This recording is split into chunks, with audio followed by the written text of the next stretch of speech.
अस्सलाम वालेकुम dear students, how are you today? You will be fine, I hope so. आज हाजिर हुए हैं एक नए लेक्चर के साथ जो है हाई अचीवर्स केमिस्ट्री बैच का चैप्टर नंबर 2 और लेक्चर नंबर मजमूई तौर पर 13 है और 2 है सेकंड, यानी कि चैप्टर नंबर 2 का सेकंड लेक्चर आज है।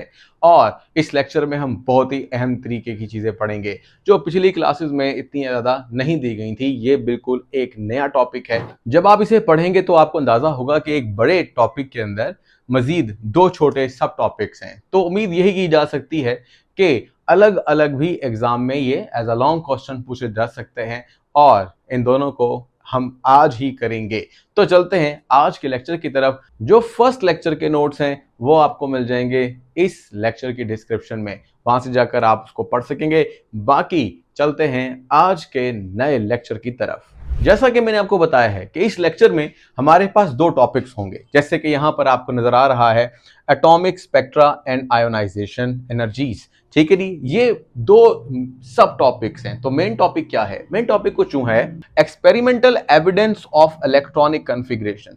जो एक्सपेरिमेंटल एविडेंस है ना, ये एक्सपेरिमेंटल एविडेंस एक बिग क्वेश्चन है कि क्या वाकई में किसी एटम के अंदर इलेक्ट्रॉनिक कॉन्फ़िगरेशन होती है, इलेक्ट्रॉन मौजूद होते हैं, शेल मौजूद होते हैं। आपने तो एटम को ही नहीं देखा हुआ, तो फिर आप कैसे कह रहे हो कि अंदर शेल्स हैं, अंदर इलेक्ट्रॉन्स हैं, और पहले शेल में इतने इलेक्ट्रॉन है, दूसरे शेल में इतने इलेक्ट्रॉन है? आखिर ये कैसे है? आखिर आप इसकी दलील कैसे दोगे? ये है आज का क्वेश्चन। ठीक है जी। तो इस क्वेश्चन का आंसर करने के लिए हमें कहा जाता है कि हमारे पास एक मॉडर्न इलेक्ट्रॉनिक कॉन्फ़िगरेशन की थ्योरी थी जो कि बोहर ने दी, और उस थ्योरी को दो सोर्सेस के थ्रू आप प्रूव कर सकते हो, और वो है एटॉमिक स्पेक्ट्रा और आयोनाइजेशन एनर्जी। तो हम पहले नंबर पे पढ़ेंगे एटॉमिक स्पेक्ट्रा को और फिर हम पढ़ेंगे आयोनाइजेशन एनर्जी को। तो एटॉमिक स्पेक्ट्रा को थोड़ा सा देखते हैं। देखो भाई, सबसे पहले एटॉमिक स्पेक्ट्रा को देखने से पहले आपको पता होना चाहिए कि एटॉमिक स्पेक्ट्रा होता क्या है। अच्छा, हमारी बुक ने ये लिखा, when gaseous element is heated और passed through electric discharge it emits radiations of certain wavelengths. यानी अब यहां पर आपको समझ कुछ नहीं आया। अब जो आपको समझ नहीं आया इसको थोड़ा समझने की कोशिश करते हैं कि ये किस तरह से है। देखो, यहां पर दो अल्फाज बड़े कीमती हैं, एक है जी इलेक्ट्रिक डिस्चार्ज और दूसरा है रेडिएशन ऑफ सर्टेन वेवलेंथ्स।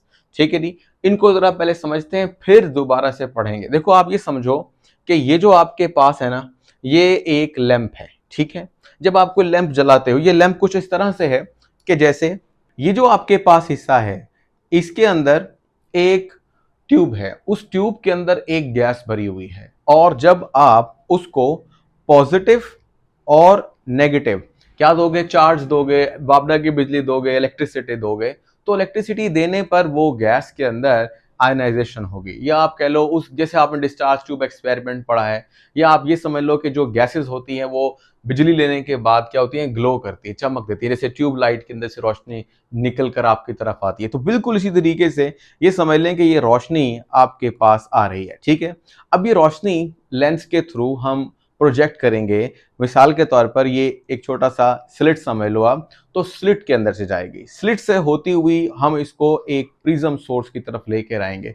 अब जो प्रिज्म होगा ना, वो क्या करेगा, जैसे कि आपको पता है कि व्हाइट लाइट को वो डिस्पर्स कर देता है डिफरेंट लाइट्स में, तो ये लाइट डिस्पर्स हो जाएंगी, और डिस्पर्स हो जाने के बाद यहां पर आपको क्या होगा, एक ब्लैक, जो आपको ना नजर आ रही है, ये एक ब्लैक क्या है, वॉल है, दीवार है, स्क्रीन है, कुछ भी समझ लो इस चीज को। ठीक है जी। तो जब बिल्कुल अंधेरा होता है ऐसे समझो, तो अगर एक बारीक से सुराख से रोशनी आती है तो वो डायरेक्टली किसी जगह प्रोजेक्ट होती है। बिल्कुल इसी तरीके से प्रिज्म भी कर रहा है रोशनी को यहाँ प्रोजेक्ट, लेकिन तरीका क्या है, तरीका ये है कि यहां पर एक रोशनी आई है, ठीक है जी, और ये रोशनी आपको यहां पर भी नजर आ रही है। ठीक है, अलग करके भी दिखा रहे हैं आपको स्क्रीन के ऊपर। फिर इसी तरीके से यहां आपको मजीद तीन रोशनियां नजर आ रही हैं। ये तीनों रोशनियां जो हैं वो इधर अलग करके दिखाई गई हैं। अब मैं जरा इस रोशनी को दोबारा से आपको दिखाता हूं कि ये रोशनी चूंकि ये कलरफुल है ना, हमें नजर आ रही है, लेकिन जरूरी नहीं होता कि हर तरह की रेडिएशन हमें नजर भी आए। तो फिर हम उन रेडिएशन को बजाय कलर के नाम से हम उन्हें wave, different waves with different wavelengths ऐसे पुकारते हैं। मतलब हम ये कहते हैं कि डिफरेंट वेवलेंथ्स की यहाँ पर रेडिएशंस आ रही हैं। तो मैं एक बात समझाता हूं आपको। जैसे सपोज करो कि ये जो आपके पास रेडिएशन है, इस रेडिएशन को हमने एक वेव की शक्ल में बनाया है। अब इस वेव की अगर कोई आपके पास क्या हो, वेव होगी, तो उस वेव का कोई वेवलेंथ भी होगी। तो ये आपके पास यहां पर एक वेवलेंथ लिखी हुई है 656। ये वो वेवलेंथ है जो सबसे ज्यादा, मतलब इस वेवलेंथ की रोशनी वो रोशनी है जो सबसे ज्यादा चमकदार नजर आती है। ठीक है जी। तो ये जो आपके पास रोशनी आई, ठीक है, कहां कहां पर आई, ये रेड कलर की, ग्रीन कलर की, ब्लू कलर की और समझ लो वायलेट कलर की तकरीबन। तो ये रोशनियां एक खास तरीके से पैटर्न से पड़ी हैं। अब मैं थोड़ा सा दोबारा से आपको पीछे लेके जाता हूं। वो क्या, तो देखो भाई, ये जो आपके पास जगह है ना, यानी लैंप, उस लैंप में जो गैस है ना, वो गैस अब यहां पे हम कहते हैं स्पेशल है, दैट इज कॉल्ड हाइड्रोजन। तो हाइड्रोजन की वजह से आपको ये देखने को मिल रहा है। तो इस वाले हिस्से को हम कहेंगे हाइड्रोजन स्पेक्ट्रा। ठीक है, तो आपने हाइड्रोजन स्पेक्ट्रा बना लिया है हाइड्रोजन के लैंप से। इस तरह आप सोडियम के लैंप से सोडियम का स्पेक्ट्रा हासिल करेंगे। तो जो जो आप गैस को, क्योंकि देखो हम कोई भी एलिमेंट हो उसको उसको गैसियस फॉर्म में लेके जाते हैं, तब वो इस तरह का मिजाज दिखाता है। तो बात यहां पर यह है कि ये जो गैसियस फेज में मौजूद हाइड्रोजन, तो वैसे गैसियस होती है, जब हम इसके स्पेक्ट्रा को मालूम करते हैं तो वो बहुत ही स्पेसिफिक हो जाता है। यानी कि 4 रोशनियां नजर आ रही हैं आपको, 3 ये वाली और चौथी ये वाली। ठीक है, यानी कि आखिरी। अब क्या अगर सोडियम होता, अगर यहां पर हीलियम होता, आर्गॉन होता, तो क्या, या नियोन होता, तो क्या वो भी यही बिल्कुल ऐसे ही स्पेक्ट्रा शो करता? नहीं, उनके अंदर फर्क होगा। फर्क किस चीज का होगा? फर्क किस चीज का हो सकता है कि उसके अंदर जो रोशनियां हैं वो क्या हो, ये ना हो, कोई और कलर की हो। एक बात। दूसरा, देखो यहां पर ग्रीन कलर और रेड कलर के दरमियान एक डिस्टेंस है। ठीक है, हो सकता है कि इस डिस्टेंस में तब्दीली रोनुमा हो जाए, यानी रोशनी ज्यादा दूर दूर अपनी क्या बनाए, इन्हें बैंड्स कहते हैं, बैंड्स बनाए, या हो सकता है करीब करीब बैंड्स बनाए। तो इस तरह से हमें हर एलिमेंट का एक अलग स्पेक्ट्रा हासिल होगा। क्यों? क्योंकि रेड कलर की जो रेडिएशन है उसकी वेवलेंथ मुख्तलिफ, और इसकी मुख्तलिफ, और वायलेट कलर की मुख्तलिफ। अगर मैं आपको थोड़ा सा जरा ऐसे दिखा पाऊं, मतलब जहन जरा साजी करो अपनी। अगर वायलेट कलर देखोगे 410 नैनोमीटर की रेडिएशन है, तो ये रेडिएशन ऐसे होगी, और रेड कलर की रेडिएशन कुछ ऐसे होगी। ये जरा मैंने थोड़ा फर्क दिखाया आपको, क्या नजर आया इन दोनों में?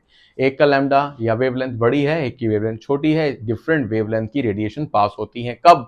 दोबारा देखो, जब हम एक लैंप से क्या करते हैं, रोशनी को पास करते हैं, और किसी डाइफ्रेटिंग ग्रेटिंग या आप कह लो प्रिज्म के जरिए से देखते हैं, तो हमें एक स्पेक्ट्रा हासिल होता है, और वो स्पेक्ट्रा ऐसे करके दिखता है जैसा कि मैंने आपको यहां पर दिखाया है। ठीक है जी। तो अब आप देखो, 656 नैनोमीटर की रेडिएशन है, 486 की है, 434 की और 410 नैनोमीटर की रेडिएशन है। तो ये रेडिएशंस आपको ब्लैक बैकग्राउंड पर नजर आती है। और याद रख लो कि जब भी ब्लैक बैकग्राउंड पर आपको रेडिएशन नजर आएगी उसको हम कहेंगे इमिशन स्पेक्ट्रा। ठीक है जी। तो फिलहाल आगे भी चलेंगे, समझेंगे। अब आपको कुछ समझ में आया कि एटॉमिक स्पेक्ट्रा क्या होता है, यानी एटम का एक साया होता है। देखो एक बात सुनो, मैं आपको समझाता हूं। एटम के साय से क्या मुराद है, या एटम के स्पेक्ट्रम से क्या मुराद है। मैं इसकी मिसाल कुछ यूं लेता हूं, जैसे सपोज करो कि सूरज वहां पर है, इधर आपके वालिद साहब हैं, ठीक है, और आप कमरे के अंदर बैठे हो, और आप सूरज के ऑपोजिट बनने वाले अपने वालिद साहब के साये को दरवाजे से देख रहे हो। यानी अब आपको समझ में आया, यानी सूरज जिसको आप नहीं देख रहे हो, वालिद साहब उनको भी आप नहीं देख रहे हो, उनका साया आपको नजर आ रहा है दरवाजे के अंदर से, या आप कह लो आप कमरे के अंदर हैं और आप दरवाजे के बाहर साया देख रहे हैं। अब मैं आपसे कुछ सवाल करता हूं। सवाल यह है कि क्या साया देखकर आप ये बता सकते हैं कि ये वालिद साहब हैं? यानी ऐसा तो नहीं हो सकता, आपको साया तो है लेकिन आपके वालिद साहब नहीं है। क्लियर हो गई बात? यानी कि साया है तो वालिद साहब हैं। तो मैं एक छोटी सी बात यहाँ पे बता दूं, एटम को तो हम इतना अच्छा नहीं देख पाते, लेकिन एटम का स्पेक्ट्रम देख पाते हैं, जिससे हमें समझ में आता है कि हाँ एटम है। अच्छा, अगली बात यह है कि क्या साए को देखकर आप ये बता सकते हो कि आपके वालिद साहब चल रहे हैं, भाग रहे हैं, बैठे हुए हैं, ठीक है, अपने हाथ किस डायरेक्शन में हिला रहे हैं? ठीक है, आप साइज से देखकर जो आपको नजर नहीं आ रहा ऑब्जेक्ट, ठीक है, उनके बारे में सारी बातें बता रहे हो। और उनके हाथ में कुछ है, किस तरह का है, वो भी आप अंदाजा कर सकते हो। बिल्कुल इसी तरह से स्पेक्ट्रम हमें बता सकता है कि क्या एटम में कोई शेल है, एटम में कोई इलेक्ट्रॉन है। अगर एक इलेक्ट्रॉन है तो उसका साया कैसा होगा, अगर दो इलेक्ट्रॉन है तो साया कैसा होगा। ठीक है, ये थोड़ी सी बात मैंने आसान करके बताई है, लेकिन जैसे जैसे आप स्पेक्ट्रा को स्टडी करना सीखोगे तो फिर आप एटम की साख्त अंदर से भी जानना शुरू करोगे। मैं आपको जब आगे जाऊंगा तो बताऊंगा क्वांटम नंबर्स के बारे में। क्वांटम नंबर्स बहुत ही इंपॉर्टेंट नंबर होते हैं, जिन नंबर्स को जानकर आप फौरन बता सकते हो कि एटम में इलेक्ट्रॉन कहाँ है, क्या कर रहे हैं, एटम कितना बड़ा होगा वगैरह। लेकिन आज भी काफी हद तक क्लियर होगा। तो पहले नंबर पर तो आपने ये सीखा कि एटॉमिक स्पेक्ट्रा कैसे बनता है, और उस स्पेक्ट्रा की जो एक रीडेबल फॉर्म है जिसको आपकी आंख देख सकती है, वो इस तरह से दिखता है। ठीक है, और स्पेक्ट्रा और तरह भी देख सकते हैं। जैसे अगर मैं आपसे कहूँ कि आपने कभी ऐसा स्पेक्ट्रा देखा है, यानी इस तरह करके आ रहा होता है, तो इस तरह का स्पेक्ट्रा आपने कहाँ देखा है? देखो, इसको हम ईसीजी इलेक्ट्रोकार्डियोग्राफी वाले से जरा नाप लेते हैं। ये दिल का स्पेक्ट्रा है, दिल नहीं देख रहा डॉक्टर, लेकिन दिल का स्पेक्ट्रा देख रहा है।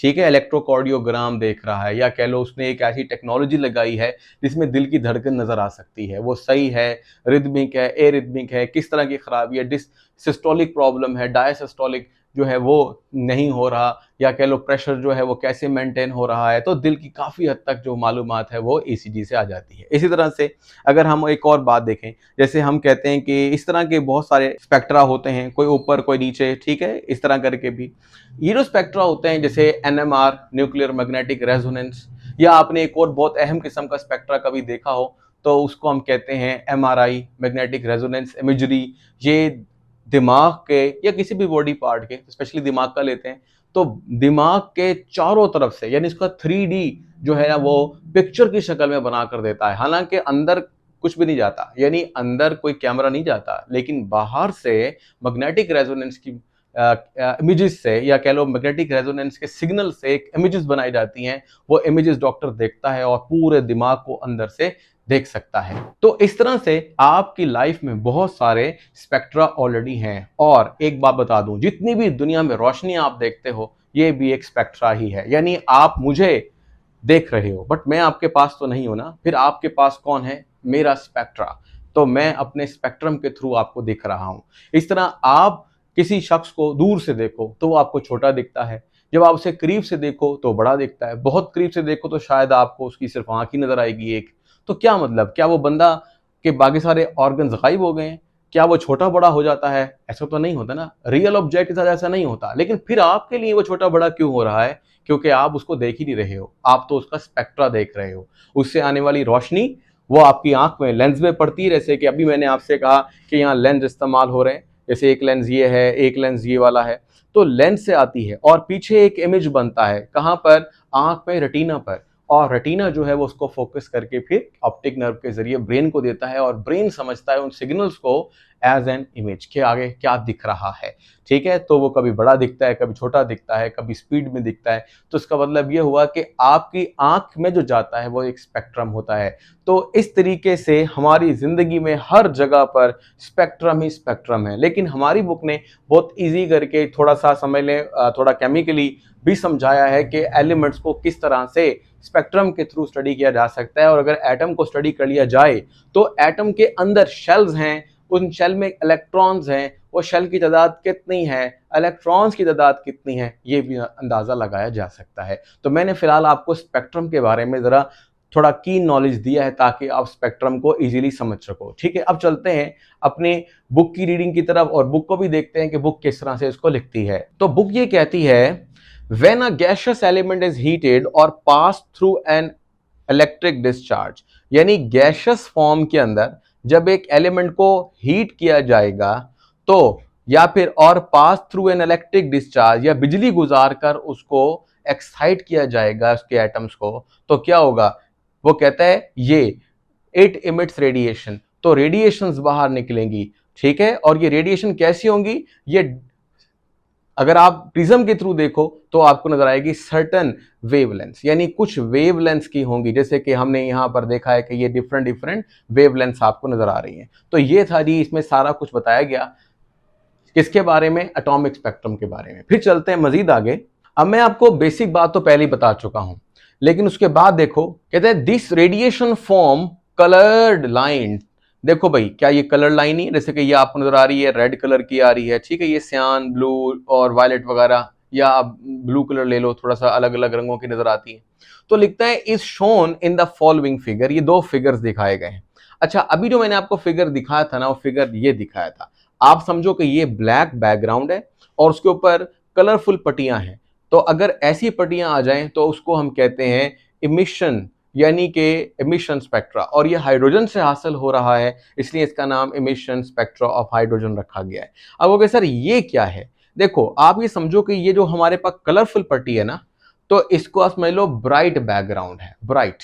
उस ब्राइट बैकग्राउंड पर कुछ रेडिएशन नहीं आ पा रही, और जब रेडिएशन नहीं आती तो वो जगह कैसे दिखती है? ब्लैक। तो ये आपके पास ब्लैक ब्लैक पट्टियां नजर आ रही हैं। हालांकि ऊपर क्या थी? कलरफुल थी, कलरफुल, ठीक है जी। और नीचे है डार्क। मैं क्यों फोकस कर रहा हूं आपको इन लाइंस पर या इन बैंड्स पर? वो इसलिए क्योंकि यहीं से आपका एक शॉर्ट क्वेश्चन बनेगा कि what is difference between the emission spectrum and absorption spectrum. तो मैंने अभी बताया कि अगर तो ब्लैक बैकग्राउंड पर ब्राइट लाइंस हासिल होंगी तो फिर उन्हें कहेंगे एमिशन स्पेक्ट्रम। उल्टा करो, अब उल्टा क्या करोगे? उल्टा ये करोगे, अगर आपके पास ब्राइट बैकग्राउंड है, पहले से कलरफुल है, और उसके ऊपर कहीं कहीं डार्क लाइंस आ रही हैं, ये बता रही हैं कि एलिमेंट ने ये रेडिएशन अब्सॉर्ब कर ली। देखो, यूं समझो कि ये आपके पास एक एलिमेंट है, ठीक है, उस एलिमेंट को हमने कुछ रेडिएशंस दी, जैसे कि हमने कहा हमने 5 रेडिएशन दी।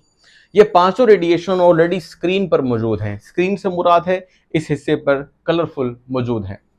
अब अगर ये रेडिएशन यहां से गुजरेंगी, गुजरने के बाद कुछ अब्जॉर्ब हो जाएंगी और बाकी वहां पहुंच जाएंगी। जो वहां पे पहुंच जाएंगी वो रोशनी पे तो रोशनी खत्म हो जाती है, लेकिन जो आपके पास रेडिएशन नहीं पहुंच पाएगी, जो एब्जॉर्ब हो गई है, वो आपको आगे डार्क लाइन में नजर आएगी। इस तरीके से आप समझ जाओगे कि ये वो रेडिएशन है जो एब्जॉर्ब हुई गई हैं। याद रहे कि एक एटम जो रेडिएशन अब्सॉर्ब करता है वो ही खारिज भी करता है। जैसे सपोज कर लो कि हम ये मान लेते हैं, चलो एक आसान मिसाल लेते हैं कि आपके पास गर्मियों का दिन है, जैसे आजकल आप क्या करो कि एक लोहे की बॉल, बॉब, या आपकी साइकिल बाहर खड़ी हुई है या मोटरसाइकिल खड़ी हुई है, ठीक है, उसका कोई रॉड ले लो, लोहा, क्योंकि लोहा ज्यादा देर तक अगर गर्मी में रहे तो काफी गर्म हो जाता है।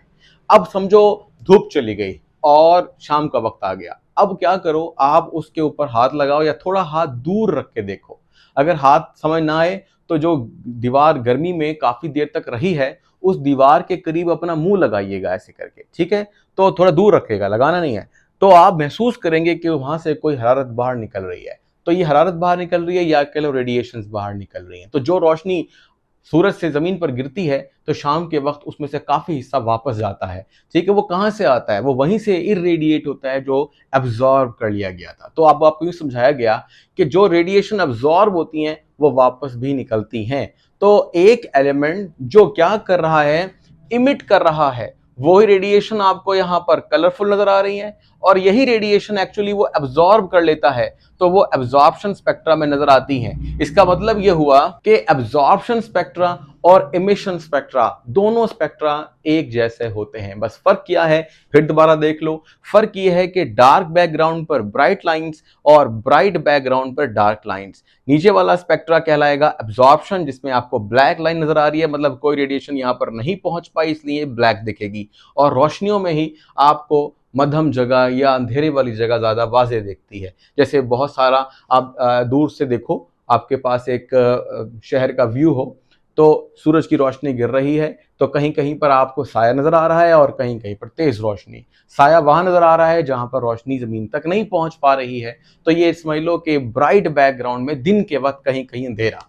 और इसी तरह से ये क्या कहलाया, एब्जॉर्प्शन स्पेक्ट्रा। और ये इमिशन स्पेक्ट्रा जो है वो उसका, जैसे मैंने कहा, उलट है। तो आपको दोनों स्पेक्ट्रा की तारीफ मैंने बता दी और दोनों का लॉजिक भी बताया है। तो दोनों स्पेक्ट्रा सेम होते हैं, दोनों में नंबर ऑफ लाइंस सेम होती हैं, और दोनों में नंबर ऑफ लाइंस के जो दरमियान स्पेस होता है यानी इंटर स्पेस होती है वो भी सेम होती है। ठीक है, तो देख लो ऊपर और नीचे दोनों सेम टू सेम है, बस आपने बैकग्राउंड को चेंज किया है और जो स्पेक्ट्रम दिख रहा है लाइंस की शक्ल में वो चेंज किया है, ब्राइट और डार्क लाइंस। अच्छा, अब आ जाओ एग्जाम्पल मैंने आपको सारी दे दी है। Hydrogen emission spectrum as shown in the figure, ये दोनों मैंने बता दी हैं।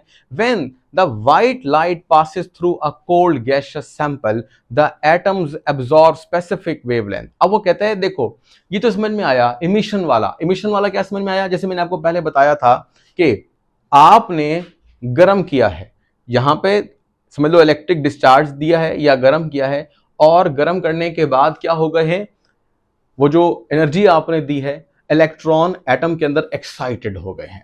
अब जब वो एक्साइट होने के बाद डी एक्साइट हो गए तो फिर वो रेडिएशन को खारिज भी करेंगे। तो जो रेडिएशन वो खारिज कर रहे हैं, इमिट कर रहे हैं, वो आपको ऐसे दिख रही है। ठीक है, ये आपने गर्म करके हासिल किया। अच्छा, दूसरे नंबर पर क्या है, दूसरे नंबर पर बात यह है जो आपको यहां पर समझाई जा रही है वो क्या है, when white light pass through the cold gaseous sample. अब आपने ये नोट करना है कि वो जो एटम है वो गैसेस में से जो रेडिएशन आ रही हैं वो एब्जॉर्ब कौन से करते हैं। अब एब्जॉर्प्शन तो तभी हो पाएगी ना जब आप उसको कोल्ड स्टेट में रखोगे, फिर एनर्जी दोगे, वो कुछ जज्ब करेगा। अगर उसने ऑलरेडी ही जज्ब किया हुआ होगा फिर मजीद जज्ब नहीं होगा। तो इसलिए एक्साइटेड नहीं बल्कि कोल्ड गैसियस सैंपल में से जब आप कोई रोशनी गुजारोगे या उसको एनर्जी दोगे तो एटम एब्जॉर्ब स्पेसिफिक वेवलेंथ, तो कुछ रेडिएशन एब्जॉर्ब हो जाएंगी। द मिसिंग वेवलेंथ, और जो एब्जॉर्ब हो गई हैं, appear as a dark line at atomic absorption spectrum shown in a figure. तो ये जो फिगर दिखाया गया है इसके अंदर ये जो आपको लाइन नजर आ रही है, एक लाइन ये वाली, एक लाइन आगे वाली, तो वो कहता है कि ये लाइन ब्लैक इसीलिए है क्योंकि इस जगह पर मौजूद जो रेडिएशन होगी, देखो ये आपके पास लिखा हुआ है 400 नैनोमीटर से 700 नैनोमीटर की रेडिएशन है। तो अगर मैं आपको थोड़ा सा जरा ऐसे समझाऊं कि ये बताओ कि ये जो 656 नैनोमीटर की रेडिएशन है ये कहां पर होगी, तो या फिर यूं सोच लो 410 नैनोमीटर की रेडिएशन कहां पर होगी, तो आप क्या कहोगे, आप कहेंगे सर 400 600, कुछ हम ऐसे अंदाजा तो कर सकते हैं। कैसे, देखो 400 अगर इस जगह पर है तो फिर इधर क्या होगा, चलो बिल्कुल दरमियान में आ जाओ, तो दरमियान में क्या 400 और 700 का दरमियान कितना बना, तकरीबन 550। ठीक है, ऐसे मान लेते हैं। तो फिर ये हिस्सा क्या बना 450 से पीछे की जानिब, और ये हिस्सा बना जो 600 के करीब 500 के करीब होगा। तो इस तरीके से आप मुख्तलिफ जगहों पर इसको टैग कर सकते हो। वैसे तो ये लिखा हुआ होता है जब स्पेक्ट्रा में निकालते हैं तो रेडिएशन का जो क्या कहते हैं वेव लेंथ होती है या वेव नंबर होता है उसकी शक्ल में लिखा होता है एक्स एक्सिस के ऊपर। ठीक है, वो आगे जाके कुछ स्टडी करेंगे तो बता देंगे आपको।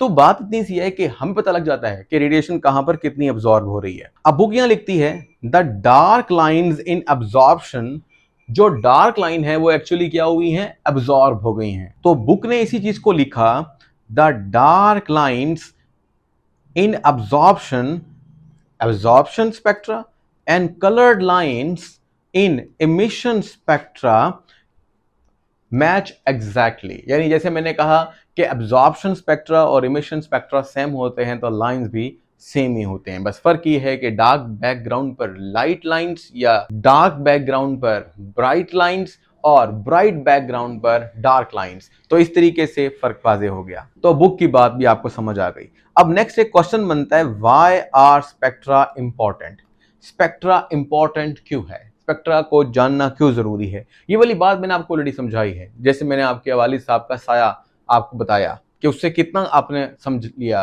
कि वो चल रहे हैं, वो बैठे हैं, वो गुस्से में तेजी से आ रहे हैं, वो क्या कहते हैं कोई हाथ में छड़ी लेकर आ रहे हैं, हो सकता है आपने काम ना किया हो तो आप पता लग जाएगा आपको, आप पहले से ही मैनेज कर लोगे। तो बात यह है कि स्पेक्ट्रा से भी काफी हद तक बात समझ में आ सकती है। अच्छा जी, आगे चलते हैं, इसी चीज को बुक ने कैसे लिखा है। तो बुक वाला कहता है each element has a unique electron arrangement, यानी कि हर एक एलिमेंट की अरेंजमेंट क्या होगी, मुख्तलिफ होगी। जैसे मैंने शुरू में समझाया था कि अगर हाइड्रोजन का स्पेक्ट्रम वो है जो आपको बता दिया था तो जरूरी नहीं कि सोडियम का वैसा हो। एंड लिखता है स्पेसिफिक एनर्जी लेवल, और हर किसी के लेवल्स जो हैं वो डिफरेंट होंगे। जाहिर सी बात है, देखो जाहिर सी बात है कि अगर किसी एटम में एक शेल है, एक शेल को एक एनर्जी लेवल भी बोलते हैं। एनर्जी लेवल क्यों बोलते हैं ये मैं आपको बताऊंगा अभी आगे जाके। तो एनर्जी लेवल भी बोलते हैं शेल को। तो हर एटम के अंदर एनर्जी लेवल डिफरेंट हो सकते हैं। जब एनर्जी लेवल या शेल्स डिफरेंट होंगे तो उनका इन टर्म्स ऑफ स्पेक्ट्रम भी बिहेवियर चेंज होगा। तो इस तरह से जैसे उनका बिहेवियर चेंज होगा, स्पेक्ट्रा चेंज होगा, हमें पता लग जाएगा कि इस एटम की क्या प्रॉपर्टीज हैं।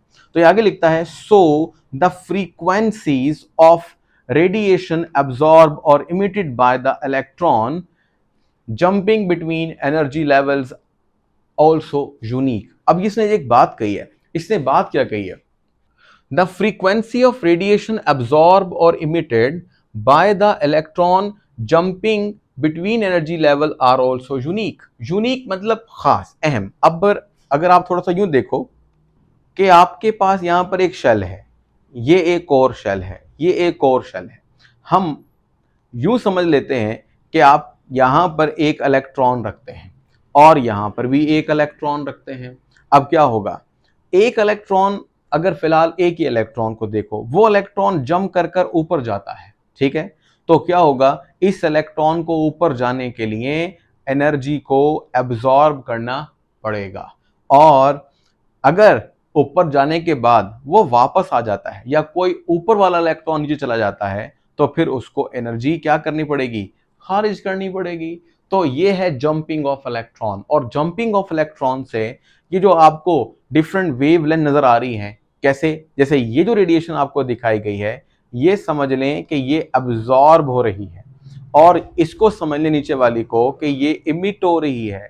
तो हम इमिट होने वाली रेडिएशन को भी पढ़ लेते हैं और हम एब्जॉर्ब होने वाली रेडिएशन को भी पढ़ लेते हैं। तो जो इमिशन को पढ़ते हैं तो इमिशन स्पेक्ट्रम बन जाता है, एब्जॉर्प्शन को पढ़ते हैं तो एब्जॉर्प्शन स्पेक्ट्रम बन जाता है। अब ये आपको समझ में आ गई होगी बात कि देखो हम एटम को तो नहीं देख पाए, लेकिन एटम के अंदर होने वाली तब्दीलियों के नतीजे में पैदा होने वाली रेडिएशन को सही तरह से समझ पाए हैं। इस तरीके से हमें स्पेक्ट्रम हासिल होगा और हमने एटम के अंदर झांक कर देखा। ठीक है जी, इसके बाद आगे चलते हैं। अब यहां से कुछ नताइज निकलते हैं। क्या कहता है, कहते हैं this proves that each element has a unique atomic spectrum. यानी सोडियम हो, पोटाशियम हो, कैल्शियम हो, यहां हमारे पास कौन सी एग्जांपल है, हाइड्रोजन है, हीलियम है, नियॉन है, ठीक है ना, सोडियम है, मरकरी है, ये सब के सब क्या है, इनके आप स्पेक्ट्रम देख रहे हो। किसी में लाइन ज्यादा है, किसी में कम है, किसी के अंदर देखो कितना बड़ा गैप है, यहाँ पर कोई भी नियॉन के अंदर मजीद कोई लाइन नहीं है, लेकिन सोडियम के अंदर देखो उधर नहीं है, और इसी तरह से मरकरी के अंदर तकरीबन डिस्पर्स्ड है। तो वो यही कहता है, क्या कहता है कि हर एलिमेंट यूनिक एटॉमिक स्पेक्ट्रम रखता है। दूसरा कहता है that's why atomic spectra are called fingerprints of element. ये बड़ा अहम आपका एमसीक्यू बन सकता है कि भाई फिंगरप्रिंट किसे कहते हैं, तो आप फिंगरप्रिंट के बारे में बताओ भाई। तो आपने कहना है फिंगरप्रिंट ऑफ एलिमेंट्स वो होते हैं जो एटॉमिक स्पेक्ट्रा के बारे में बता सकते हैं कि एटम किस तरह का होगा। यानी atomic spectra is a fingerprint of atom. इसको आसान करके बताऊं तो यूं समझो कि आपका भाई आया है, उसके हाथ में बहुत सारे एटम्स हैं, पन्नी कहीं से उठा लाया है, ठीक है, कुछ भी उठा लाया है, तो उसने आपको कहा है कि भाई आप हैं केमिस्ट, और अब आप मुझे बताओ कि इसके अंदर मेरे हाथ में जो है, बताओ ये कौन कौन से एलिमेंट पर मुश्तमिल है या इसमें क्या है।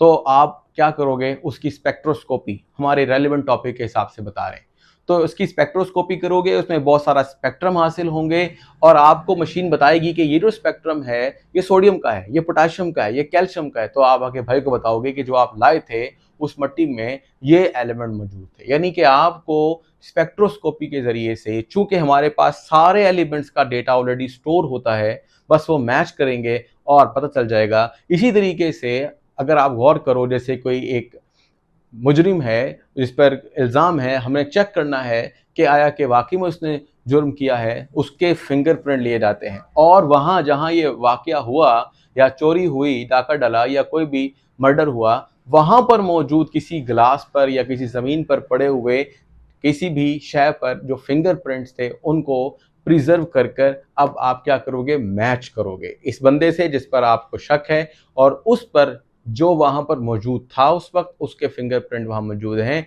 उनके साथ। बिल्कुल इसी तरीके से एलिमेंट्स का तमाम एटम्स का जो एलिमेंट के हैं उनका डेटा हमारे पास एज अ स्पेक्ट्रम मौजूद है। हमें नए स्पेक्ट्रम उनके साथ मैच करने होते हैं और इसी को फिंगरप्रिंटिंग कहते हैं। जरूरी नहीं होता फिंगरप्रिंटिंग में फिंगर जरूरी हो, ठीक है। तो फिंगरप्रिंटिंग, डीएनए फिंगरप्रिंटिंग आपने सुना होगा, उसमें एक शख्स का डीएनए, पेरेंट्स का डीएनए, उनके जो प्रोजेनी होती है, औलाद होती है, उसके साथ भी मिलाते हैं, उसको भी डीएनए फिंगरप्रिंटिंग बोलते हैं, ठीक है। तो बहरहाल इसके अलावा चलते हैं अगली बात की तरफ, बुक क्या कहती है। अब आते हैं दूसरी बात की तरफ, relation between the ionisation energy and energy levels.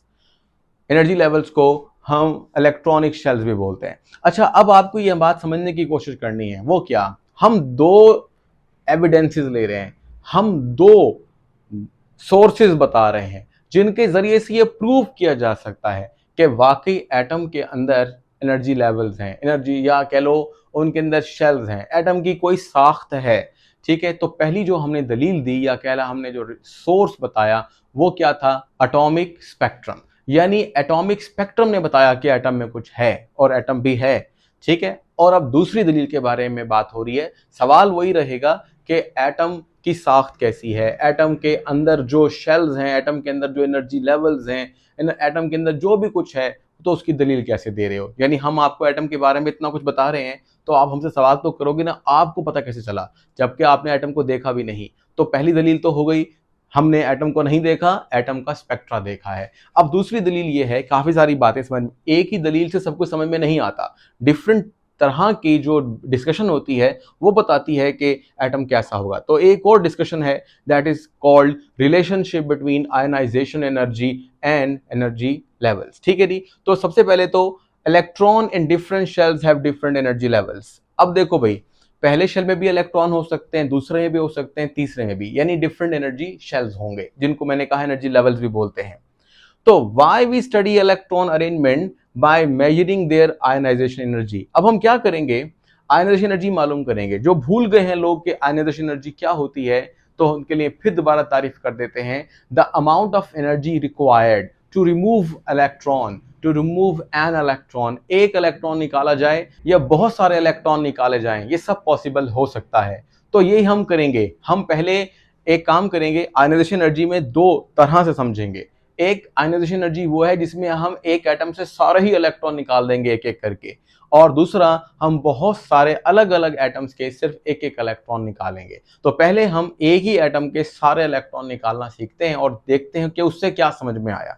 तो यहां पर वो लिखता है कि अगर, पहले यहां देख लें, two ways to use ionisation energy. हम आयनाइजेशन एनर्जी के इस टॉपिक को जिससे ये जाहिर करेंगे कि हमारे पास एनर्जी लेवल्स होते हैं, वो दो तरीके से जाहिर करनी है बात, या कह रहे हैं बतानी है। तो number one, successive ionisation energy of same element. जैसे मैंने अभी बताया कि आपके पास एक ही एलिमेंट है, जैसे कि ये देखो, ये हम पहले पढ़ चुके हैं आयनाइजेशन एनर्जी में, इसलिए हम वो तारीफ तो नहीं पढ़ रहे आयनाइजेशन, लेकिन हम थोड़ा थोड़ा सा समझते हैं। देखो ये एक इलेक्ट्रॉन निकला, जब एक इलेक्ट्रॉन निकलेगा तो ये फर्स्ट आयनाइजेशन एनर्जी होगी।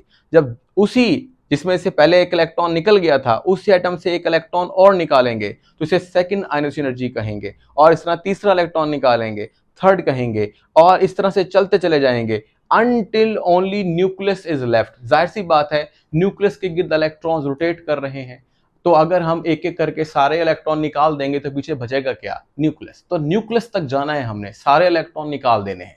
तो अब देखो इसके ये कैसे निकाल लें और उसमें क्या कुछ होगा, ये बड़ा आसान करके किताब में बताया है। तो बुक यहाँ पे लिखती है कि हम मैग्नीशियम की एग्जांपल लेंगे, ठीक है, मैग्नीशियम एटम की। ये जी हमारे पास मैग्नीशियम एटम। अब जो मैग्नीशियम एटम है इसके अंदर कुल कितने इलेक्ट्रॉन्स हैं, ये इलेक्ट्रॉन्स आप गौर से देखो। हम ये कहते हैं कि मैग्नीशियम के पहले शेल के अंदर 2 इलेक्ट्रॉन है, मैग्नीशियम के दूसरे शेल में 8 इलेक्ट्रॉन है, और मैग्नीशियम के तीसरे शेल यानी वैलेंस शेल में सिर्फ 2 इलेक्ट्रॉन है। टोटल मिलाकर हुए 12 इलेक्ट्रॉन।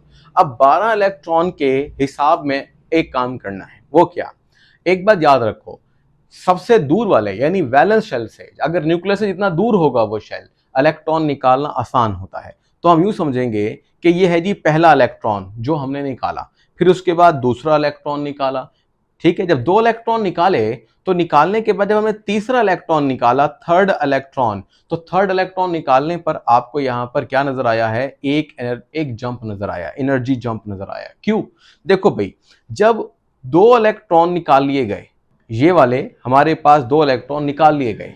तो अब बाकी उसके शेल में कितने बचे? 8 इलेक्ट्रॉन बचे, यानी ऑक्टेट कंप्लीट है मैग्नीशियम का। अगर मैग्नीशियम का ऑक्टेट कंप्लीट हो गया है तो इसका मतलब है वो काफी स्टेबल हो गया है। अब उसमें से इलेक्ट्रॉन निकालना थोड़ा सा मुश्किल होगा, इसलिए वाकई में जो एनर्जी है पहले के मुकाबले में वो आपको ज्यादा दिखी है। जैसे मिसाल के तौर पर ये एनर्जी तो कम थी, आप यहाँ पे आइनर्शियल एनर्जी को समझ लें। हमारी बुक में log 10 के हिसाब से भी एनर्जी निकाली हुई है कि भाई log 10 एनर्जी लिखिएगा, लेकिन उसका कोई इतना ज़्यादा अदराक नहीं किया उन्होंने, यानी समझाया नहीं इसी तरीके से, उसकी ना ही कोई वैल्यूज़ दी हैं, इसलिए फ़िलहाल मैंने उसको यहाँ पर नहीं रखा अपने जहन में। आप इसको आइनर्शियल एनर्जी के हिसाब से ही कर लो, ये भी काफ़ी है। अच्छा, फिर उसके बाद क्या है? Third electron. तो देखो ये आपके पास एक बड़ा गैप है। अच्छा, फिर उसके बाद दूसरा शेल शुरू हुआ, तो दूसरे शेल का पहला, दूसरे शेल का दूसरा, दूसरे शेल का तीसरा, चौथा, पांचवा, छठा, सातवां और 8 इलेक्ट्रॉन निकल गए। यानी मजमूई तौर पर देखा जाए तो 10 इलेक्ट्रॉन निकल गए। इसके बाद क्या हुआ? इसके बाद यह हुआ कि अब आखिरी वाले शेल, यानी जो कि यहाँ पर पहला शेल अब होगा और आखिरी भी यही होगा क्योंकि पहले 2 शेल गायब हो चुके। तो क्या है? 2 इलेक्ट्रॉन है। ये 2 इलेक्ट्रॉन न्यूक्लियस के काफी करीब है, अट्रैक्शन काफी स्ट्रॉन्ग है और इनको निकालना पहले के मुकाबले में भी बहुत ज्यादा मुश्किल होगा। इसलिए अचानक से ये आपको एक जंप और नजर आती है, यानी कि ये आपके पास एक जंप है। इसको अगर आप फर्स्ट जंप कहो तो ज्यादा बेहतर है और इसको सेकंड जंप कहो तो भी बेहतर है। मतलब आपके पास 2 जंप्स हुई हैं अगर आप चल रहे हो कहां से? वैलेंस शेल से इलेक्ट्रॉन निकालते हुए, तीसरे से दूसरे में आए हो, दूसरे से पहले में आए हो, तो अब आपके पास एक जंप और आ गई है। ठीक है, और जंप आ जाने के बाद ये क्या हुआ है? अब एक इलेक्ट्रॉन बाकी रह गया है। ठीक है, और ये आखिरी इलेक्ट्रॉन भी आपने निकाला। अब आपको यहाँ पे कोई समझ में आई बात, क्योंकि वो क्या सर? वो ये कि अगर मैं आपसे कहूं कि ये आपके पास एक लेवल है, इसके बाद ये आपके पास एक दूसरा लेवल है, ये आपके पास एक तीसरा लेवल है, तो देखो हमने एटम के अंदर नहीं देखा ना, लेकिन एटम से इलेक्ट्रॉन निकालते गए और जितने लेवल्स बने वो लेवल्स हमें बता रहे हैं कि उस एटम में कितने शेल मौजूद हैं। समझ आ रही है बात की? अगर इसके अंदर ऐसा होता कि सिर्फ 2 लेवल्स बनते तो हम कहते उस एटम में 2 शेल हैं। और इस तरह से जितनी दफा एनर्जी निकलेगी, देखो जब आपके पास पहला इलेक्ट्रॉन निकला, दूसरा निकला, तीसरा निकला, तो अगर तीसरा निकलेगा तो उसकी जो एनर्जी होगी वो डिफरेंट होगी, उसका पहचाना जाएगा कि ये इलेक्ट्रॉन निकला है और फिर इसकी वेवलेंथ इस एनर्जी की डिफरेंट होगी, फिर डिफरेंट होगी। इस तरीके से डिफरेंट डिफरेंट, अगर वेवलेंथ कह लो तो भी सही है, लेकिन हमारी बुक जो कि आयनाइजेशन एनर्जी लिख रही है, तो ionisation energy first, second, third, fourth, ये क्या होती रहती है? बढ़ती जाती है। तो आयनाइजेशन एनर्जी जितनी दफा रिलीज होगी उतनी दफा इलेक्ट्रॉन निकला है एक्चुअली अंदर से, और इस तरह हम इलेक्ट्रॉन भी काउंट कर सकते हैं। मतलब शेल भी काउंट कर सकते हैं, हम इलेक्ट्रॉन भी काउंट कर सकते हैं। तो अब आपको समझ में आया कि भाई एनर्जी लेवल्स को हम शेल क्यों बोलते हैं, क्योंकि हर शेल के चेंज होने पर एनर्जी लेवल चेंज हो जाता है। अगर मैं ये कहूं कि ये हमारे पास फर्स्ट एनर्जी लेवल है, ये हमारे पास सेकंड एनर्जी लेवल ये शेल है, और ये हमारे पास तीसरा एनर्जी लेवल है, तो ये गलत नहीं होगा। ठीक है, तो अब आपको ये ग्राफ समझ में आ गया। यही ग्राफ जो है वो लास्ट में एल्यूमिनियम के लिए पूछा गया है हमसे कि ऐसा ग्राफ बनाओ फॉर द एल्यूमिनियम। ठीक है, वो हम आगे जाके बात करेंगे। तो अब आपको ये ग्राफ समझ में आया। अब इस ग्राफ के समझ लेने के बाद अब क्या करना है हमने? देखो बुक अब जो लिखेगी वो हमें ऑलरेडी सब कुछ आ जाता है। देखो क्या क्या लिखती है किताब में, जरा उसको क्विकली समझा देता हूं, बोल देता हूं। The first 2 electrons are removed easily. भाई इजीली क्यों निकल गए? क्योंकि वो न्यूक्लियस से दूर थे। फिर उसके बाद a large jump in energy occurs when third electron is removed. तो तीसरा इलेक्ट्रॉन यानी कि दूसरे शेल का पहला इलेक्ट्रॉन जैसे निकला तो एनर्जी जंप नजर आई, यानी कि अब दूसरा लेवल स्टार्ट हो गया। ये क्यों हो गया? क्योंकि इनर शेल अब क्या हो रहा है, उसमें से इलेक्ट्रॉन निकल रहे हैं। द नेक्स्ट 7, यानी पहला निकला फिर बाकी 7 निकले, और निकल जाने के बाद क्या हुआ? सेकंड शेल जो है वो खाली हो गया, और उसमें जब खाली हुआ इलेक्ट्रॉन तो आपको पता है और इसमें ग्रेजुअल एनर्जी इंक्रीज आया। यानी एक इलेक्ट्रॉन की निस्बत दूसरा इलेक्ट्रॉन, अगर ना समझ में आ रही हो बात को तो यूं समझो कि ये आपके पास एक इलेक्ट्रॉन है, ये दूसरे शेल की बात हो रही है, तीसरा, चौथा, या मजमूई तौर पर तीसरा, फिर चौथा, फिर पांचवा। तो बात ये देखो, ये कोई स्ट्रेट लाइन नहीं है। बल्कि आपको ये बढ़ती हुई ऊपर की तरफ जाती नजर आ रही है। इसका मतलब है कि एनर्जी में ग्रेजुअली इंक्रीज आया। मतलब हम ये कहना की कोशिश कर रहे हैं कि इलेक्ट्रॉन के निकल जाने पर सेम एनर्जी नहीं है, बल्कि ग्रेजुअल चेंज है। और ग्रेजुअल का वर्ड इसलिए भी इस्तेमाल किया है कि पहला शेल ग्रेजुअल है, दूसरा शेल भी इलेक्ट्रॉन ग्रेजुअल है, तीसरे के भी ग्रेजुअल है। लेकिन जब पहले और दूसरे के दरमियान चेंज आता है तो अब ग्रेजुअल नहीं है, बल्कि जंप हमें मिलता है, एब्रप्ट चेंज, अचानक तब्दीली नजर आती है। और यही चीज आपको जब दोबारा से शेल चेंज होता है, एनर्जी लेवल चेंज होता है, तो भी आपको यही चीज नजर आती है। ठीक है जी, तो ये आपने बड़ा आसानी से समझ लिया। ठीक है जी, इसके बाद चलते हैं अगली बात की तरफ। तो इसमें वो क्या कहता है, इसमें वो कहता है जो हमारे पास नेक्स्ट बात है, a very large increase happens again for the last two electron. यानी जब तीसरा शेल शुरू हुआ तो फिर एक एनर्जी चेंज आया। और यहां लिखता है फ्रॉम द इनर मोस्ट, यानी ये बिल्कुल अंदर वाले इलेक्ट्रॉन निकाले जा रहे हैं। दीज टू बिग जंप्स, यानी कि पहली जंप जब पहले शेल से दूसरे शेल या पहले एनर्जी लेवल से दूसरे एनर्जी लेवल पर आप गए थे, और जब दूसरे से तीसरे पे गए थे, तो ये दो जंप ये बताती हैं कि मैग्नीशियम हैज 3 इलेक्ट्रॉन शेल। और ये भी आपके पास एज अ एमसीक्यू हो सकता है। तो बात इतनी सी है कि आप बता पा रहे हो कि इलेक्ट्रॉन कितने हैं, आप बता पा रहे हो कि किसी भी एटम में शेल कितने हैं। ये कैसे देख के बता रहे हो? एनर्जी लेवल्स को देखकर, जो आपको ग्राफिकली हासिल हो सकता है एटम से। ठीक है जी। फिर इसके बाद ये तो हो गई एक बात क्या, हमने सक्सेसिव एनर्जीज मालूम की। हमने एक ही एटम से सारे इलेक्ट्रॉन निकाल कर देखे और देखा कि एक के बाद दूसरा फिर तीसरा इलेक्ट्रॉन निकालने पर एनर्जी में कितना सक्सेसिवली इजाफा होता है, और उससे सारा कुछ सीखा। अब जो नेक्स्ट हमारे पास है वो ये है कि अब हम मालूम करेंगे first ionisation energy of different elements. ठीक है, we can also compare the first ionisation energy across the periodic table. कहते हैं पीरियोडिक टेबल में अब आप हर एलिमेंट से एक एक इलेक्ट्रॉन निकालोगे, फर्स्ट इलेक्ट्रॉन निकालोगे बस। ठीक है, और फिर उनको आपस में कंपेयर करोगे। तो देखो यहां पर हमें क्या मिल रहा है, ग्राफ मिल रहा है। इस ग्राफ के एक तरफ आयनाइजेशन एनर्जी है जो वाई एक्सिस पर है, और एक्स एक्सिस पर आपको एटॉमिक नंबर मिल रहा है। यानी कि जैसे जैसे आप पीरियोडिक टेबल में चलोगे, hydrogen, helium, lithium, beryllium, boron, carbon, nitrogen, oxygen, fluorine, neon, जैसे चलते जाओगे वैसे वैसे उसका एटॉमिक नंबर बढ़ता चला जाएगा, चाहे ग्रुप में चलो चाहे पीरियड में चलो। अच्छा, अब यहां पर गौर करो, थोड़ा सा मैं आपको यहां पे समझाता हूं। वो ये है कि ये आपके पास हाइड्रोजन है, ठीक है, और ऊपर क्या है, हीलियम है। ये वाली बात आपने याद कर लेनी है कि ionisation energy increases from left to right. ये हम पहले पढ़ चुके हैं, नहीं आता तो फिर सीख लो। इलेक्ट्रॉन जो होते हैं वो निकालने आसान होते हैं बड़े एटम से, और छोटे से निकालने मुश्किल होते हैं। तो लेफ्ट साइड पर बड़े एटम है, इसलिए जब हम लेफ्ट टू राइट जाते हैं तो आयनाइजेशन एनर्जी इंक्रीज करती है। ठीक है, ये मैंने आपको एक फैक्टर बताया। लेकिन अगर अभी फिलहाल यहाँ पे फोकस करो कि आपके पास हाइड्रोजन, हीलियम, ये एक पीरियड खत्म हो गया, फिर दूसरा पीरियड शुरू करते हैं। इसमें क्या है आपके पास, lithium, beryllium, boron, carbon, nitrogen, oxygen, fluorine, और फिर उसके बाद नियॉन। अगर आप यहां पर गौर करो तो ये भी इंक्रीज कर रही है। इसका मतलब ये हुआ कि पीरियड में, जैसे मैंने अभी बताया, कि ionisation energy increases from left to right. अब ये जरा ग्राफ की शक्ल में लिखा है, इससे हमें पता चल रहा है कि लिथियम की कितनी आयनाइजेशन एनर्जी है, हीलियम, बोरोन में थोड़ा सा एनॉमलस बिहेवियर है। ठीक है, इस तरह जो कार्बन है और ऑक्सीजन, नाइट्रोजन है, उसमें फिर एक बिहेवियर में तब्दीली आती है। और फिर ऊपर जाते जाते सबसे ज्यादा जो आपके पास एलिमेंट है जिसकी आयनाइजेशन एनर्जी ज्यादा है, वो नोबल गैसेस होती है। अच्छा, ये मैंने पीरियड की बात कही। अगर हम पीरियड की बजाय ग्रुप की बात करें तो देखो, helium, neon, argon, krypton, xenon, radon, तो ये क्या हो रहा है, तो यहां पर भी अगर गौर करोगे तो जो आयनाइजेशन एनर्जी है वो कम हो रही है, तो ग्रुप में कम होती है। एक और एग्जांपल ले लो, ये देखो, hydrogen, lithium, sodium, potassium, rubidium, caesium.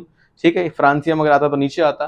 तो बात है कि लास्ट एलिमेंट आमतौर पर रेडियो एक्टिव होते हैं, उनकी प्रॉपर्टीज चेंज होती है, इसलिए लिखते नहीं है। तो यहां भी आपको नजर आ रहा है। इस तरह आप जो मर्जी ग्रुप ले लो, सारे ग्रुप के अंदर ionisation energy top to bottom decrease और लेफ्ट टू राइट इंक्रीज करती है। तो ये ट्रेंड तो हम ऑलरेडी भी पढ़ाए थे, लेकिन ये ट्रेंड हमें तब हासिल हुआ जब बुक लिखती है कि हमने 88 एलिमेंट्स का डेटा इकट्ठा किया और उससे एक ग्राफ डिजाइन किया। इस ग्राफ से बहुत सारी इंफॉर्मेशन मिल सकती है, लेकिन इस पर बहस करना इसलिए जरूरी नहीं है क्योंकि हमारी बुक ने इसको ज्यादा नहीं बताया हुआ। लेकिन देखें बेटा, एक बच्चा सवाल कर रहा था, उसने मुझे कमेंट में लिखा कि आप एक्स्ट्रा बताया करें। देखें, जितना हम एक्स्ट्रा बताएंगे आपकी तवज्जो जो है वो सबके ऊपर तकसीम होना शुरू हो जाएगी, यानी हर एक इंफॉर्मेशन पर, और जो आपके एग्जाम में आने वाली है वो जो है थोड़ी सी पसे पुस्त हो जाएगी। तो हमारा टीचर, चूंकि हम बहुत ज़्यादा एक्सपीरियंस लोग होते हैं, तो हमें ये बात पता होती है कि हमें कितना हद तक बताना है। अगर हम एक बात पर फोकस करना शुरू करें और बात करते रहें तो फिर वो कभी खत्म नहीं होने वाली, बहुत मुश्किल हो जाता है। तो आपसे रिक्वेस्ट यही है कि सबसे पहले आप उसको फोकस करो जो आपकी बुक में डेटा है, उसी चीज के साथ आगे चलो। जब आप वो कर लो और आपको लगे कि आप अब ये कर सकते हो इजीली, फिर आप एक्स्ट्रा मटेरियल ले सकते हो। ठीक है, वो भी आपको मैसर आ जाएगा आहिस्ता आहिस्ता करके। लेकिन मैं ये देख रहा हूँ कि आपकी बुक में कॉन्सेप्ट बहुत ज्यादा है और कॉन्सेप्चुअल क्वेश्चन ही आने हैं। ठीक है, तो कॉन्सेप्ट को जरा पकड़ के रखो और ज्यादा से ज्यादा रीड करते रहो, ताकि किसी किस्म की अगर परेशानी है, कमी है, बेशी आ रही है, कोई कॉन्सेप्ट में नहीं आ रहा, तो वो आप लाजमी तौर पर राइट करो। ठीक है जी। तो अब आपके पास इस डेटा से बुक ने क्या निकाला, हम वो देखते हैं। तो वो लिखता है की ट्रेंड्स। अब इसके अंदर जो की ट्रेंड्स हैं वो कैसे हैं, कहते हैं all ionisation energies are endothermic, the amount of energy required, यानी एटम लेकर इलेक्ट्रॉन खारिज करता है। तो जब एनर्जी अब्जॉर्ब होती है तो क्या होगा, अब्जॉर्ब होने के साथ साथ वो कहलाएगी एंडोथर्मिक। तो एंडोथर्मिक रिएक्शंस है, energy is required to remove electron. अब वो कहते हैं डाउन द ग्रुप क्या होगा, डाउन द ग्रुप जैसे मैंने मिसाल दी थी आपको, helium, neon, argon, krypton, xenon, radon तक। ठीक है, यह आर्गन तक किताब में लिखा है। तो इसी तरह से अगर पहला आप ले लो, क्या कहते हैं, ग्रुप जिसमें क्या है, लिथियम, सोडियम, पोटेशियम है, तो लिथियम, सोडियम, पोटेशियम से नीचे चलते जाओ ग्रुप में, डाउन द ग्रुप चलते चले जाओ, तो क्या होगा, आयनाइजेशन एनर्जी डिक्रीजेस। यस, कोई मुश्किल बात नहीं है इसके अंदर। This is because atoms get larger as we move from top to bottom, the number of shells increases. As a result, the size of atom increases and the attraction between the nucleus and the outermost shell decreases. And in this way, it is easy to remove an electron from a bigger atom. So as the size of the atom is getting larger, that's why ionization energy कम हो रही है। And valence electron farther मतलब बहुत दूर, चूंकि atom बड़ा हो रहा है तो जाहिर सी बात है इलेक्ट्रॉन न्यूक्लियस से दूर होता चला जा रहा है, उसको निकालना आसान होगा। तो top to bottom ionization energy कम होती है। Across the period ionization energy increases. Left to right चलते हैं, साथ साथ क्या होता है, हमने पढ़ा था पर अपने पिछले चैप्टर के अंदर कि न्यूक्लियर चार्ज बढ़ जाता है। न्यूक्लियर चार्ज मतलब न्यूक्लियस के अंदर न्यूट्रॉन की तादाद बढ़ती है, लेकिन प्रोटॉन की तादाद एक्चुअली बढ़ती है। प्रोटॉन चूंकि न्यूक्लियस में होता है, इसलिए न्यूक्लियस पर चार्ज पॉजिटिव आता है। तो न्यूक्लियस का जो पॉजिटिव चार्ज है, न्यूक्लियर चार्ज है, वो बढ़ जाता है और बढ़ जाने की वजह से इलेक्ट्रॉन करीब आ जाते हैं और उनको निकालना मुश्किल हो जाता है। इसलिए across the period ionization energy increase करती है, क्योंकि एटॉमिक साइज कम हो गया है। नंबर ऑफ शेल सेम है लेकिन साइज कम हो गया है। दो shell number stays the same, shell same है। शेल अगर एक पीरियड में चलोगे तो पहले एलिमेंट में भी अगर दो शेल हैं तो लास्ट वाले में भी दो ही शेल होंगे। मतलब अगर आप चल रहे हो lithium, beryllium, boron, carbon, nitrogen, oxygen, fluorine, neon, सब के अंदर शेल की तादाद दो ही होगी, लेकिन न्यूक्लियस ताकतवर हो जाएगा और इलेक्ट्रॉन को अट्रैक्ट करके एटम को छोटा कर लेगा। अच्छा, और इसकी वजह न्यूक्लियर चार्ज का बढ़ जाना। तो न्यूक्लियर चार्ज बहुत ज्यादा इंपॉर्टेंट है यहां पर। ठीक है जी। इसके बाद electrons are pulled more strongly towards the nucleus. ये उसका नतीजा है कि जब न्यूक्लियर चार्ज बढ़ता है तो इलेक्ट्रॉन करीब आ जाते हैं। अब इन सब बातों से हमें क्या पता चला, group 1 alkali metals have the lowest energy, क्योंकि ग्रुप 1 पहले नंबर पर आता है और आयनाइजेशन एनर्जी चूंकि इंक्रीज करती है फ्रॉम लेफ्ट टू राइट, इसलिए सबसे कम कहां पर होगी, शुरू में। उसके बाद noble gases have the highest ionization energies in each period, और चूंकि सबसे आखिर में नोबल गैसेस हैं, वो इलेक्ट्रॉन देना ही नहीं चाहती, इलेक्ट्रॉन लेना ही नहीं चाहती, so they are very stable and it is too difficult to remove electron from the noble gases. As we provide a lot of energy, then electron can be pulled out, so more energy is required for the removal of electron from noble gases. ठीक है जी। तो बहरहाल ये होगी बात वहीं की वहीं यानी पीरियड में। तो ये आपके एक एमसीक्यूज हैं जो यहाँ पर ऐड कर देंगे। इस बहुत आसान है, मुश्किल नहीं है। अब आते हैं, बुक ने जगह जगह पर लिखा हुआ है क्विक चेक, यानी आपको कुछ समझाया है, आपको एक कॉन्सेप्ट दिया और उस कॉन्सेप्ट के मुताबिक आपने आंसर करने हैं। अब वो आंसर आपने बेहतरीन तरीके से करने हैं। देखो किस तरीके से। First ionization energy of calcium. तो अगर कैल्शियम की आयनाइजेशन एनर्जी को देखोगे फर्स्ट, तो इसमें क्या करना है, बहुत इजी सा है, मुश्किल सवाल ही नहीं है। कैल्शियम लो गैसियस स्टेट में, क्योंकि गैसियस स्टेट में ही इलेक्ट्रॉन क्या होता है, निकलता है। तो कैल्शियम से एक इलेक्ट्रॉन निकालो, यानी आपने कैल्शियम एटम से एक इलेक्ट्रॉन निकाला, तो क्या बन गया, कैल्शियम आयन +1। ठीक है।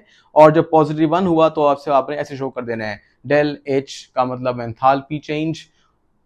अगर आई लगा दोगे तो आयनाइजेशन एनर्जी, और अगर आप फर्स्ट लगा दोगे या 1 लगा दोगे जैसे मैंने लगाया है, तो ये बन गया फर्स्ट आयनाइजेशन एनर्जी। इस तरह थर्ड आयनाइजेशन एनर्जी लिखनी है जी आपने पोटेशियम की। तो भाई थर्ड लिखनी है तो 2 इलेक्ट्रॉन पहले निकले होंगे और चार्ज 2 पॉजिटिव आ चुका होगा, उसमें से एक इलेक्ट्रॉन आपने और निकाल दिया, और अब ये बन गया पोटेशियम +3। तो इस दौरान आपने लिखना है डेल एच आई थ्री यानी तीसरा इलेक्ट्रॉन निकाला। अब है second ionisation energy of lithium. तो लिथियम की सेकंड एनर्जी यानी कि पहली आयनाइजेशन एनर्जी ऑलरेडी निकल चुकी है, यानी कि एक इलेक्ट्रॉन निकल गया चार्ज पॉजिटिव, एक इलेक्ट्रॉन और निकल गया, तो फिर पीछे क्या बचा, वो लिथियम जिस पर चार्ज 2 पॉजिटिव होगा, और यहां लिखेंगे सेकंड आयनाइजेशन एनर्जी। तो ये कोई मुश्किल नहीं था, बस आपको ये क्या करना है, प्रेजेंटेशन देनी है कि इस तरीके से आप आयनाइजेशन एनर्जी लिखेंगे। हमारी बुक में एक अच्छी चीज ये है, यानी आपके लिए आसान है, लेकिन शायद हो सकता है कि इस पे आपको बाद में फोकस करना पड़े, कि उसने एनर्जीज की वैल्यूज बहुत कम दी हैं। ठीक है, इसलिए हम एनर्जी नहीं लिख रहे, बस हम ΔHI1 यानी फर्स्ट आयनाइजेशन एनर्जी, सेकंड और थर्ड लिख रहे हैं। इसके बाद नेक्स्ट आता है जी fifth ionization energy of sulphur. ठीक है, तो इसमें ऐसा भी एक बात बता दूं कि आयनाइजेशन एनर्जी को दो तरह से लिखा जाता है, SATION और ZATION, यानी जेशन को ऐसे लिखा जाता है। अमेरिकन में Z है और ब्रिटिश में S है। ठीक है, दोनों दुरुस्त हैं, तो जो आप लिखना चाहें लिख लें, लेकिन बाजुकात ये आगे पीछे हो जाता है तो गलत नहीं है, दुरुस्त है। तो हमने फिफ्थ मालूम कर लिया आयनाइजेशन एनर्जी। इसका मतलब है 4 इलेक्ट्रॉन पहले ही निकले हुए होंगे, इसलिए 4 पॉजिटिव चार्ज है, एक इलेक्ट्रॉन और निकाल दिया गया है, जिसके बाद अब जो है सल्फर पर चार्ज +5, यानी फिफ्थ आयनाइजेशन एनर्जी आपने यहाँ पर लिखी। तो इसके बाद ये हो गया सवाल यहाँ पे खत्म। एक नेक्स्ट क्वेश्चन और शुरू हुआ है, वो बिच मैंने आपसे पहले जिक्र कर दिया था, अब आप खुद देखोगे। Sketch a graph of aluminium. अब आपने एल्यूमिनियम की आयनाइजेशन एनर्जी के जो एनर्जी लेवल्स हैं उनका ग्राफ डिजाइन करना है। पहले हमारे पास मैग्नीशियम था, उसमें 12 इलेक्ट्रॉन थे, अब 13 इलेक्ट्रॉन है एल्यूमिनियम में। तो एल्यूमिनियम में 13, तो इसके पहले शेल में कितने इलेक्ट्रॉन हैं, वही 2 इलेक्ट्रॉन है, दूसरे शेल में 8 इलेक्ट्रॉन है और तीसरे शेल में 3 इलेक्ट्रॉन है। ये डिफरेंस है बस। अब इसी डिफरेंस की बिना पर देखो, आपने 3 इलेक्ट्रॉन निकालने हैं पहले, और 3 इलेक्ट्रॉन निकाल देने के बाद फिर जैसे ही आप एक शेल खत्म करोगे, यानी लास्ट शेल उसका खत्म होगा, तो फिर एक आपको जंप नजर आएगी। इस जंप के बाद फिर आपने 8 इलेक्ट्रॉन निकालने, क्योंकि मैं समझा चुका हूं अच्छे तरीके से, इसलिए मुझे अब दोबारा बहुत ज्यादा बात करने की जरूरत नहीं है। तो ये दूसरा लेवल हो गया, और फिर तीसरे लेवल यानी कि आखिरी इनर मोस्ट इलेक्ट्रॉन जो है वो 2 ही होते हैं। इस तरह से आपने ये चेंज करना है, और बाकी सारा वैसे का वैसा। यहां पर बस आपने जो चेंज लेकर आना है वो ये कि यहां पर आपने 12 की बजाय यहां इस जगह के ऊपर तो 13 इलेक्ट्रॉन लिखने हैं। ठीक है, क्योंकि इसमें 13 इलेक्ट्रॉन होते हैं। और जब ये आप ग्राफ शुरू करोगे, बुक में थोड़ी सी गलती है, हो सकता है नेक्स्ट आने वाले सालों में दुरुस्त हो जाएगी। आपने ग्राफ को यहां से शुरू करना है 1 से। ठीक है, या आप अपनी बुक के अंदर गिनती बदल लो, 0 से लेकर शुरू करो, क्योंकि वो 1 से शुरू होगी। तो जिस तरह ये इस वक्त लिखी हुई है, तो ग्राफ थोड़ा सा पीछे बनाया गया, यहां से शुरू किया है ग्राफ को, वो गलत बात है। ठीक है, तो या तो आप शुरू करो 0 1 2 3 से, तो ग्राफ ठीक हो जाएगा। और अगर यही गिनती रहने देनी है एक्स एक्सेस के ऊपर, तो जो पूरा का पूरा ग्राफ है, ये जो ग्राफ है इसको खिसका कर थोड़ा सा आगे कर लो, तो इस तरीके से क्या होगा, ये ग्राफ दुरुस्त हो जाएगा। तो बहरहाल ये मैंने आपको बता दिया, थोड़ी सी बुक में मिस्टेक है, इंशाल्लाह नेक्स्ट ईयर्स में वो ठीक हो जाएगी।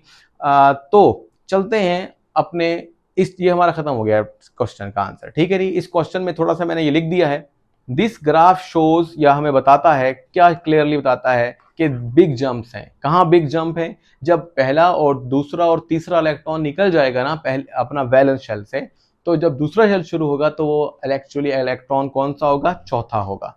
फिर यहाँ से 8 इलेक्ट्रॉन पूरे निकल जाएंगे, तो आखिरी वाले यानी पेनल्ट या यूं कह लो इनर मोस्ट शेल के अंदर न्यूक्लियस के करीब 2 ही इलेक्ट्रॉन बाकी रह जाएंगे। तो जब क्या निकलेगा, 12वां इलेक्ट्रॉन, तो टोटल 13 इलेक्ट्रॉन है, 12वां इलेक्ट्रॉन निकलेगा, फिर जंप आ जाएगी। तो ये थोड़ा सा मैंने एक लाइन में लिख दिया है, लेकिन अगर आप, वैसे तो उसने कहा था कि आपने सिर्फ इसको स्केच करना है, बनाना है, तो अगर बनाना है तो बस इतना भी काफी है। लेकिन अगर आप लिखना चाहो तो वही मैग्नीशियम वाली मिसाल से उठाकर आप 3-4 लाइन लिख दीजिएगा। थोड़ा सा जरा डिफरेंस रखिएगा कि भाई वहां पर 13 इलेक्ट्रॉन इधर हैं तो 12 इलेक्ट्रॉन थे मैग्नीशियम में, और उसके सबसे वैलेंस शेल के अंदर 2 इलेक्ट्रॉन थे, एल्यूमिनियम में 3 इलेक्ट्रॉन है। बस ये थोड़ा सा चेंज लिखेंगे, ऑलमोस्ट बाकी उतने ही जंप्स हैं, उतने ही लेवल्स हैं, वही सारी की सारी ऑलमोस्ट कैरेक्टरिस्टिक्स हैं।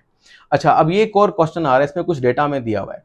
इस डेटा के हिसाब में, या डेटा पहले समझ लो क्या कहता है। ये वो कहता है कि हमारे पास कुछ एलिमेंट्स हैं, ये वाले, ये 4 एलिमेंट्स हैं आपके पास। इन चारों एलिमेंट की फर्स्ट और सेकंड आयनाइजेशन एनर्जी लिखी हुई है। इसको देखते हुए बताने हैं कि जो सवाल हैं उनके जवाब। अब सवाल की तरफ आते हैं। पहला सवाल कहता है कि बताओ नंबर 1 को जोड़ो इन चारों में से किसी एक से जो कि रिएक्टिव मेटल को शो करता है। तो रिएक्टिव मेटल कैसा होता है, इसमें हिंट में दे रहा हूं, आप बेशक हिंट लिखें अपने पास, लिखें नोट्स में, लेकिन एग्जाम में शायद वो इस तरह के सवाल, जैसे इस तरह के सवाल कम आते हैं, बट ये है कि अगर आ जाए तो जस्ट जवाब भी काफी है, या एमसीक्यू बेस्ड आ जाए तो जवाब काफी होगा। तो देखो भाई, मेटल वो होता है जिसकी लो होती है फर्स्ट आयनाइजेशन एनर्जी और हाई हो सकती है सेकंड आयनाइजेशन एनर्जी। आमतौर पर ये ग्रुप 1 के एलिमेंट ऐसा करते हैं, ठीक है। तो इसके बाद वो लिखता है, इसका मतलब ये हुआ कि सही जवाब हुआ 2 से मुराद ये है, देखो ये आपके पास फर्स्ट आयनाइजेशन एनर्जी है और ये आपके पास सेकंड, एक लो है एक हाई है। तो ये जवाब समझ लो कि यहां आप 1 लिख लो, यानी 1 क्वेश्चन है और उसका आंसर ये वाला बनेगा। अच्छा, फिर उसके बाद चलते हैं नेक्स्ट बात पर, और वो क्या है, एक रिएक्टिव नॉन मेटल के बारे में बताओ। ये राइट साइड पे होते हैं प्योर टेबल के, ये इलेक्ट्रॉन जल्दी से खारिज नहीं करते, इसलिए अगर आप इनसे जबरदस्ती इलेक्ट्रॉन खारिज करवा भी लोगे, पहला दूसरा तीसरा, तो उसके अंदर इतना बड़े बड़े गैप नहीं आएंगे, एनर्जी जो भी होगी लेकिन एनर्जी के दरमियान गैप्स कम होंगे। तो लिखता है high first ionization energy and second ionisation energy but not extremely high, ठीक है, यानी जब इलेक्ट्रॉन निकलने लगेंगे तो उनके गैप बड़े नहीं होंगे, एक्चुअली मतलब ये कहने का है। तो यहां लिखता है एलिमेंट नंबर 4। अब 4 एलिमेंट में क्या ऐसी बात है, ये आपके पास 1680, ये आपके पास 3380, ये जी तकरीबन कंपैरेटिव हैं, तो आप कह सकते हो कि हाँ ये है जी जवाब नंबर 2, ठीक है जी। अब आते हैं नंबर 2 के बाद नेक्स्ट के ऊपर। नेक्स्ट क्या कहता है, कहता है नोबल गैस बताओ कौन सी है। तो नोबल गैस कौन सी होगी, जिसकी फर्स्ट आयनाइजेशन एनर्जी और सेकंड आयनाइजेशन एनर्जी बहुत ज्यादा क्या होगी, हाई होगी, and hard to remove any electron, और चूंकि वो इलेक्ट्रॉन नहीं खारिज करते तो इलेक्ट्रॉन देना मुश्किल हो जाएगा। तो अगर हम इसको देखें, जैसे कि ये किताब वाला कहता है फर्स्ट वाले को देखो, अगर इसको हम 3 से मिला दें तो देखो ऐसा नहीं, ये 2000 ये सब में सबसे ज्यादा एनर्जी है, और 5251 सबसे ज्यादा एनर्जी है, फर्स्ट भी और सेकंड भी। तो that's why there is a great chance कि यही जवाब है। अच्छा, फिर उसके बाद नेक्स्ट पे चलते हैं। वो ये कहता है a metal that form stable halide, stable halide से मुराद AX2, ए से मुराद मेटल है, सपोज कीजिए ये है जी Mg और X क्लोरीन है, MgCl2, दूसरे ग्रुप के बारे में बताओ। याद रखो कि जब किसी भी एलिमेंट को आप दूसरे ग्रुप में देखो तो उसकी वैलेंसी 2 है, अगर आप उसको पहले में देखो तो उसकी वैलेंसी 1 है। अब याद रखो कि अगर किसी एलिमेंट की वैलेंसी 1 है तो उसका मतलब है उसका पहला इलेक्ट्रॉन निकालना आसान है, दूसरा बहुत मुश्किल है। इसका मतलब है उसकी पहली और दूसरी आयनाइजेशन एनर्जी के दरमियान एक बिग गैप होगा। यही चीज आप आगे अप्लाई करो कि किसी आइटम के अंदर अगर 2 वैलेंसी है, इसका मतलब है 2 इलेक्ट्रॉन निकालना तो आसान है, तीसरा निकालना मुश्किल है। तो इसका मतलब है उसकी दूसरी और तीसरी आयनाइजेशन एनर्जी के दरमियान एक बिग गैप होगा। तो ये जो गैप है ये बता सकता है, यानी पहला और दूसरा में तो इतना गैप नहीं होगा, लेकिन दूसरे और तीसरे में गैप होना चाहिए। तो वो इसके बारे में लिख रहा है, needs to be easy lose 2 electron. जाहिर सी बात है, अगर कोई शय जैसे कि मैग्नीशियम है वो 2 क्लोरीन के साथ अगर बॉन्ड बना रहा है, इसका मतलब है उसके 2 इलेक्ट्रॉन इस्तेमाल हो रहे हैं, तो उसका मतलब है लो फर्स्ट आयनाइजेशन एनर्जी और सेकंड आयनाइजेशन एनर्जी भी उसकी कम ही होगी। तो ये एलिमेंट वैसे एक ही बच गया है, ये ग्रुप 2 से मैच करने वाले जो एलिमेंट है वो 3 है। यानी अगर मैं आपसे कहूं कि चौथे का जवाब जो है वो हमारे पास क्या आ रहा है, 3। ठीक है, देखो ये 900 है और ये 760 है। याद रख लो कि सेकंड आयनोसिस एनर्जी अगर पहली की डबल या उससे थोड़ी कम है तो वो नॉर्मल है, वो ज्यादा नहीं है। यानी आपको अगर ये लग रहा है कि जो हो ये तो 900 है और ये 1760 है, तो देखो 900 से कितनी ज्यादा है, 900 का डबल 18, 900 का डबल 1800 होता है। यानी ये कोई बड़ा गैप नहीं है। बड़ा गैप कौन सा होता है, जब आपके पास ये वाला हिस्सा देखने को आए, एक 500 है और दूसरा आपके पास 7000 है। अब देखो डबल से भी कितना आगे चला गया, तो इसे कहते हैं आप बिग गैप। तो ये था आज का लेक्चर आपके पास। उम्मीद है बहुत अच्छा समझ में आया होगा। नहीं आया कुछ तो जरूर मुझे शेयर कीजिएगा, दूसरों के साथ भी जरूर शेयर कर दिया करें, क्योंकि ये जब आप शेयर करते हैं तो हमें पता चलता है, एनकरेजमेंट मिलती है। इतनी शदीद गर्मी में जो हम आपके लिए काम कर रहे हैं, क्या ये फ़ायदेमंद है, इसका जवाब तभी पता चलता है जब आप यानी बहुत सारे स्टूडेंट्स उसको लाइक करते हैं या फिर बताते हैं कि सर ये मसला चल रहा है या ये हमें बता दें। तो इस तरीके से एक कनेक्शन बेहतर रहता है और ये जो एनकरेजमेंट है, एक जो पैशन है, वो कायम रहता है। तो उम्मीद है कि आप इस वीडियो को लाइक ज़रूर कर देंगे और दूसरों तक पहुंचाएंगे, और अगर आपने इसको भी सब्सक्राइब नहीं किया तो सब्सक्राइब भी ज़रूर कर लें। मिलते हैं नेक्स्ट लेक्चर में।